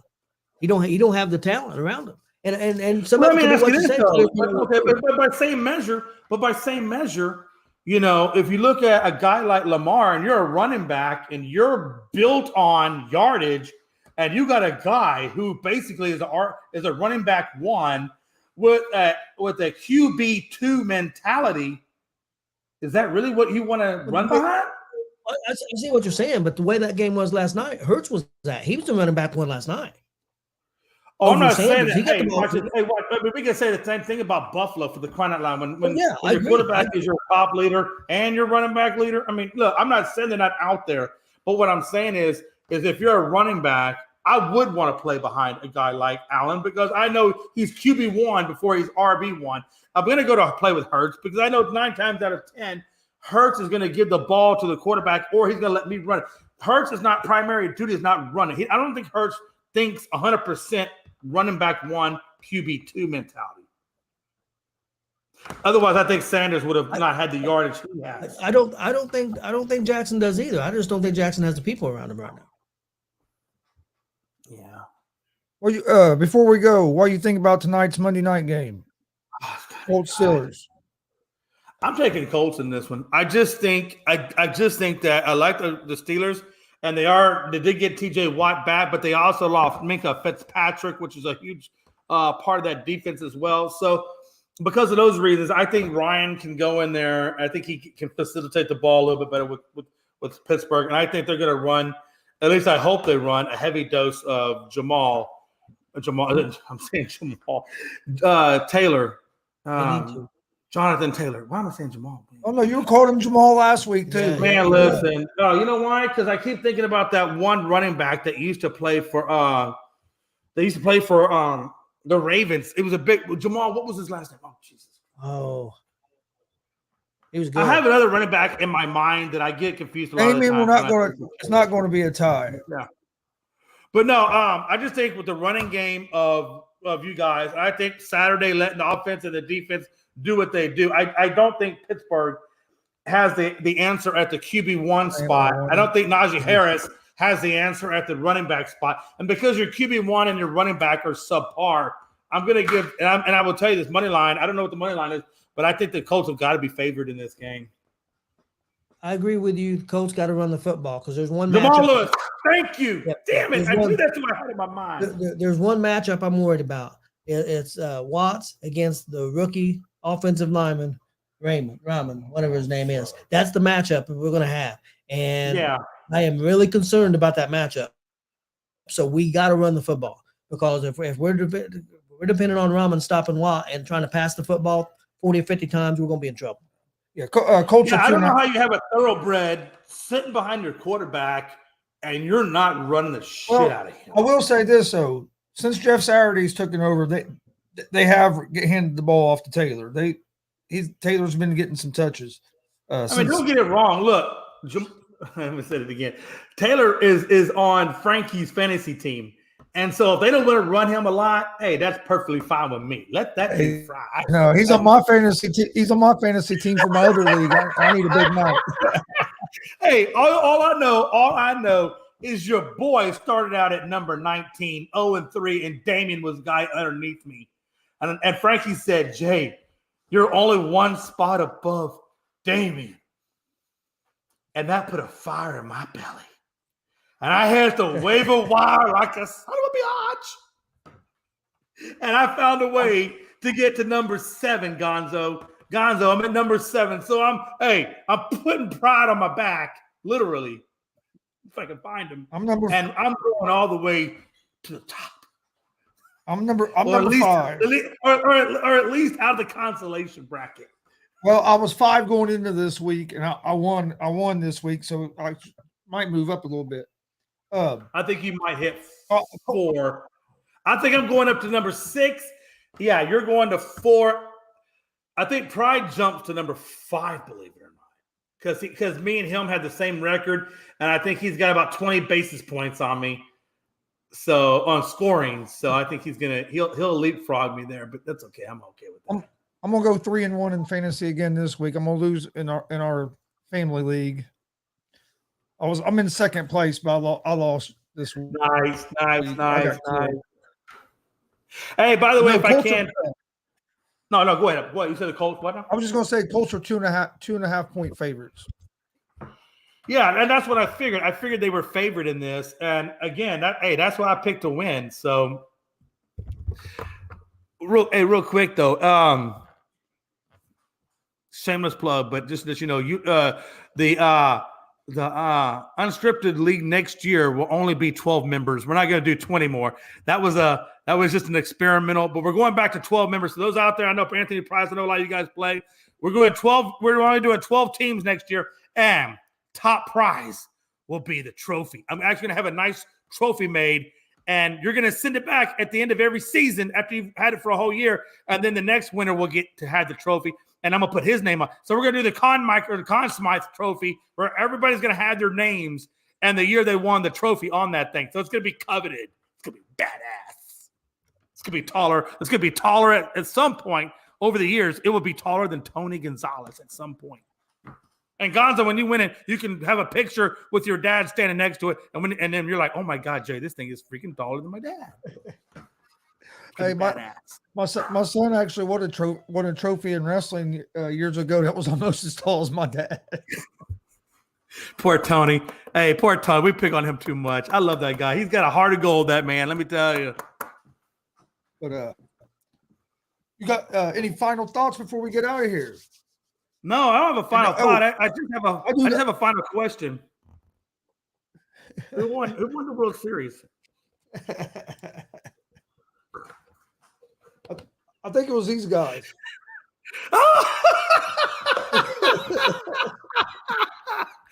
Oh, what a time to be alive. What a time Actually, to be alive. let me turn that the other way so you can see all the social media. Yeah, media. there you go. Nice. I like that. That's nice. Nice.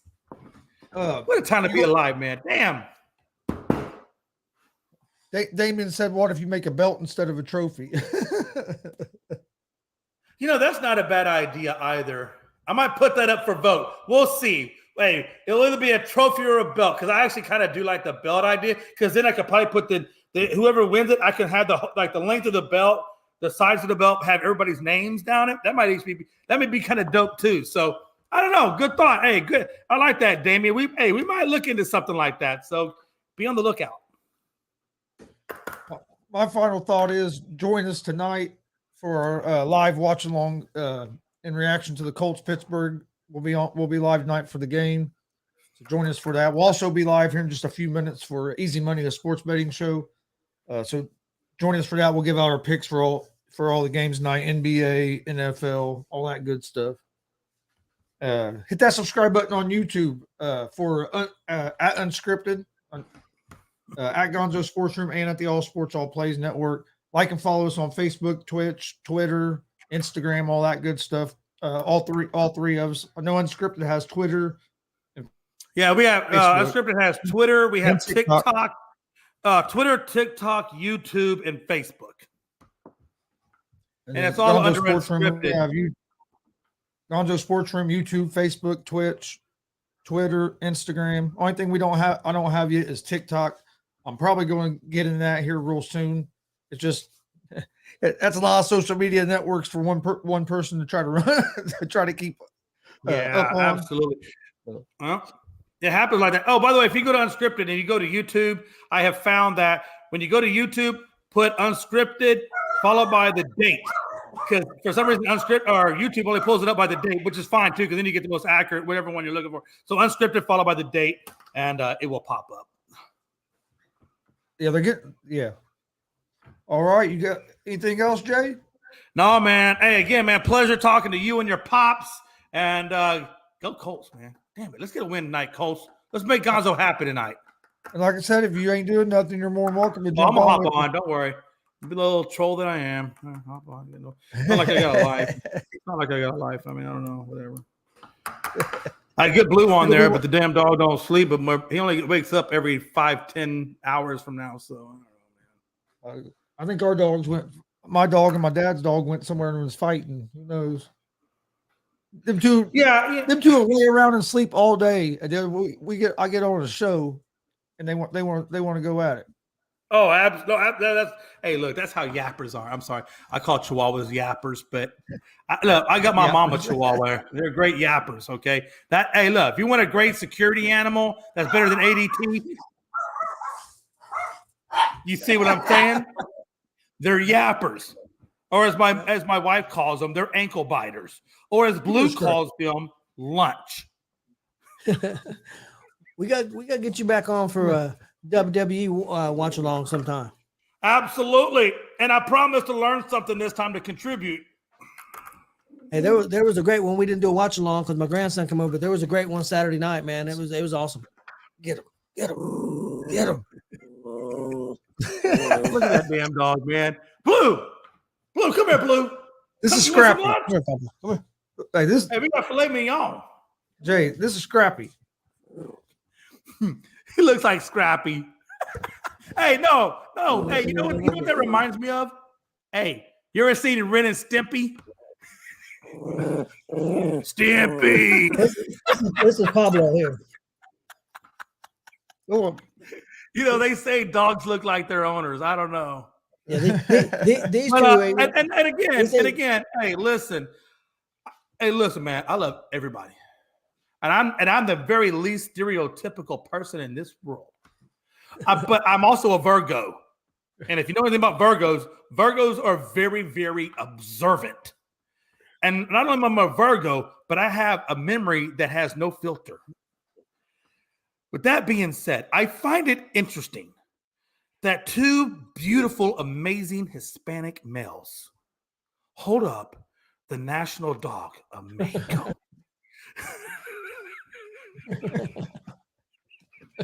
Because I'm going to tell you right now, if Gonzo would have said, hey, Jay, have you seen my Irish setter?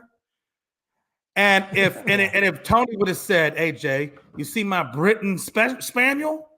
I'd have been like, no. Hey, you wouldn't have been surprised if we said pit bulls, though, would you? Well, I know Gonzo's not getting a pit bull because that dude, hey, listen, I seen Gonzo fight one time and it didn't look too good. And I'm pretty, hey, look, if Jay get a pit bull, he's going to have a whole lot of heavy padding on because them dogs will bite. Hey, listen, man, I'm sorry. I couldn't help it. When you held up the two chihuahuas together, it was a beautiful thought. It was a beautiful thing, man. God bless chihuahuas. My dog, I actually got a dog from my mother. It was a teacup chihuahua, which is extremely freaking small. The damn dog was full grown and she could put it in her purse. And we called the dog Pedro. And that damn dog, Pedro. I would tell you this: if you don't know this about Chihuahuas, you obviously have never seen a Chihuahua or even looked at a Chihuahua or even heard of a Chihuahua. But Chihuahuas, they are fierce animals. Oh yeah, they're fierce. Look, that damn dog fears nothing. Yep. That dog will look at death in its face and give the proverbial middle finger. Oh, that's how Scrappy is, man. Now, Pablo's not, but Scrappy is. Scrappy, there's a big dog next door, and if that dog comes out, Scrappy will run out there and get nose to nose with them, be barking at him. I'm like, dude, that dog eats you. And two very extremely fast stories. Let me just say this. I bought my mom the teacup. Pedro was inside the damn purse. My sister at the time was in high school performing with her little Scarlet drill team. They're doing whatever they do out there in the field. And there's a track that goes around the field. And then there's a chain link fence. So the football players are within the fence, and then the track goes around the field. You know what I'm talking about? Yeah. And then the track goes right in front of the stands, and we were sitting on row number 2. And this son of a gun come up there with his little German Rottweiler. It looked like he's a Rottweiler. He come walking this big Rottweiler, and Pedro he put the head up out that purse and said, "Oh, no, this ain't working for me." So Pedro, now mind you, the purse is in between me and my mom. Pedro jumps out the damn purse, goes onto the damn track, gets in front of the Rottweiler, and I said, "Damn, Pedro was a good animal. God bless his little heart." And the Rottweiler was so freaking confused that he just sat there. When I say sat there, the dog copped a squat just to say, "Is this really happening?" Of course, I'm grabbing the dog. I'm throwing the dog back in the purse, and I'm like, "Mom, what the hell?" Story 1. Story 2 was I came home last night. The lady lives 2 doors down from me, has 2 chihuahuas. She takes them outside of her front door. She puts a little barrier screen around her front door that's maybe 3 feet high. I'm walking Blue. It's about midnight. I'm walking Blue. I'm not paying attention. And the little dog start yapping. And Blue Blue weighs about 125 pounds. He took off without, me thinking about it. And so I lost a damn leash. He runs up to the screen. He jumps over the screen. Oh, yeah. The lady comes out of her front door, and I'm thinking, like, shit, this is how Judge Judy and Judge Jerry and all these, court shows happen. It's situations just like this. And I'm looking at my bank account, make sure I got enough money to cover these bet bills that's about to happen. and lo and behold, Blue sits there, lowers his head, and licks the shit out of those chihuahuas. I mean, licked them clean, man. Like when the lady got her damn dogs, they just had saliva just dripping down their bodies. Blue's like, "I don't know, Daddy. I just wanted to play with them. I don't know." That's my experience with chihuahuas and Blue. But anyway, I turned the show back over. I'm sorry. Thank you for listening to my stories. All right, we're going to get out of here. We'll be live here in a few minutes with Easy Money, a sports betting show. Then we'll also be live tonight with the live reaction to the Colts game. So come join us for that. I think Jay's going to jump on it. Tony might jump on. We'll see if Tony Hollinsworth jumps on or not. You never know. Never know. He has a busy schedule as well. But thanks for joining us for the ASAP. Hey, real quick, we said, Tony, it's really hard to break the schedule when you're over there processing meat in your house. I don't know what that means, but just let it fly. We appreciate everybody joining us for the ASAP Afternoon Blitz. We'll be back tomorrow at 1 p.m. Eastern with another episode. Everybody have a great Monday. See you tomorrow. Do it!